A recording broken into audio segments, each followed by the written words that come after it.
chomping at the bit, and physically, I'm getting there. So I'm very optimistic that I'll be able to play on Sunday, and I just don't want to overpromise and get ahead of myself. The last almost 3 weeks now, I wake up every morning thinking today's the day, and then want to hang myself after practice. So I don't want to, overpromise at this point, but I'm very optimistic. Are you pain-free? No, but I'm less inhibited. That was the big thing is.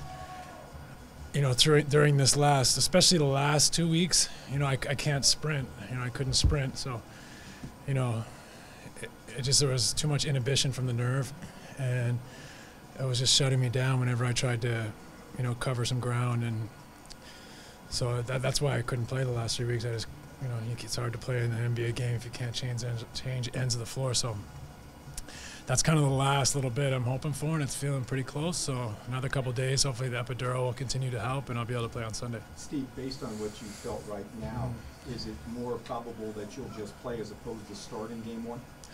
No, I imagine if I'm ready to play, I'll start. I think that's, I'll probably start. If I'm ready to play, I'll start. Whether you start or not, you look at this team, Tony Parker comes to mind. How do you slow down or contain him? Well, I think the biggest thing is to get back in transition in numbers, make him see a crowd of people, fill the paint up and beat him down the floor. If you're in transition and he's got room to run at people's heads, as fast as he can, there's nobody in the league that can stop that. You got to get back in the paint in numbers. Once you contain him, they've got 4 or 5 three-point shooters. What will be the game plan to defend the three ball? Yeah, but I think, again, you got to, keep people out of the paint and be able to close to shooters. And, we have our schemes, and we got to be very disciplined and understand what they're trying to do, understand what we're trying to accomplish out there, and be very disciplined. How important is it to go there and be able to steal game number 1 on the road? Well, to win the series, we're going to have to win there at some point. So, whichever game it is on the road, we're going to have to find a way to win one.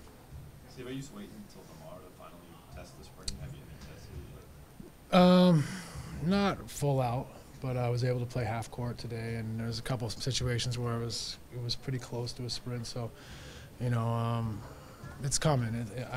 In some ways, I don't want to I want to give myself as much time as possible, but at the same time, you can't wait forever. So just trying to play that timing game as far as letting the medicine work, allowing myself to heal, recover, and at the same time, being prepared to play without blowing it out again. Steve, from a team standpoint, is there a certain amount of concern about fatigue because you expended so much energy just to get into the playoffs? I don't think anyone feels that way right now. I mean, maybe we'll be proven wrong, but we've got a few days off here, which is nice. We don't play till Sunday. We also, our team, I think, that feels a clean slate in many respects. I don't think, after everything we faced this year, we're going to worry about fatigue at this point. We're just thrilled that we found a way to climb out of that big hole in January and give ourselves a shot at this thing. Steve, were there any particular sequences or actions today where you did feel at the level? I mean, there's still a lot of movements to work through. I haven't really played basketball for almost 3 weeks, so that's going to take some time getting used to some of the pain, some of the inhibition, and trying to work through it and get myself back to where I'm capable. I don't expect to be perfect, but I hope to be ready to go. Steve, you guys had a great April. You went 7-1 to close out the regular season. Do you believe in momentum, or is that overrated once the playoffs get here? No, I think it counts. I mean, I think obviously, you have to go out and prove it every night. But I think our team's in a much better position to have been playing well and winning games going into the playoffs instead of stumbling in. So. I think the guys feel positive, optimistic. I think everyone's enjoying it, and everyone's got a great attitude right now. Steve, how has this team grown closer together given everything that you've gone through to get to this point? Yeah, I mean, like I said earlier, I think everyone feels excited to be here. We faced so much. We were in such a big hole in January. We had so many guys in and out of the lineup and coaching changes and just so much thrown at us this year. I think there's a certain amount of pride and togetherness that's formed out of that. So. I think everyone's optimistic and thrilled that we got a chance to keep playing. Steve, we've talked about the perimeter. Now you look at their inside guys, Tiago Splitter, Tim Duncan. What problems does he possess for this Laker team? Well, Timmy D is, one of the all-time greats, so we all know what he can do.